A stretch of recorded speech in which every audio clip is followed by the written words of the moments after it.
Welcome to Virupakshi news channel. వార్తలు చదువుతున్నది RK Srinivas. ఈరోజు వార్తల్లోని ముఖ్యాంశాలు: భారత్లో పాకిస్తాన్ యూట్యూబ్ ఛానళ్ల ప్రసారాలు నిలిపివేత.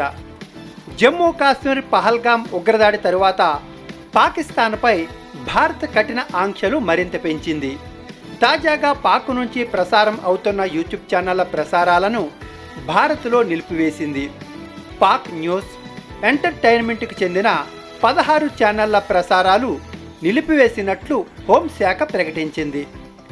దేశ భద్రత దృష్ట్యా ఈ నిర్ణయం తీసుకున్నట్లు కేంద్రం ప్రకటించింది.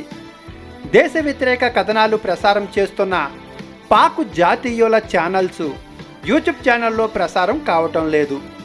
జియో న్యూస్, సామా టీవీ, డాన్ న్యూస్ మీడియా ఛానళ్లతో పాటు పాక్ జర్నలిస్టుల యూట్యూబ్ ఛానళ్ల ప్రసారాలను నిలిపివేశారు. మాజీ క్రికెటర్ షోయబ్ అఖ్తర్ ఛానల్ ప్రసారాలు నిలిచిపోయాయి. పహల్గామ్ ఉగ్రదాడి తరువాత పాక్ ప్రభుత్వ అధికారిక ఎక్స్ ఖాతాను నిలిపివేసిన భారత్ తాజాగా పాక్ గడ్డపై నుంచి ప్రసారం చేస్తున్న విష ప్రచారానికి తెరదింపింది. ఇప్పటికే సింధు నది జలాల ఒప్పందం రద్దుతో పాటు నీటి విడుదల నిలిపివేసిన కేంద్రం పాక్పై ముప్పేట దాడికి సిద్ధం అవుతోంది.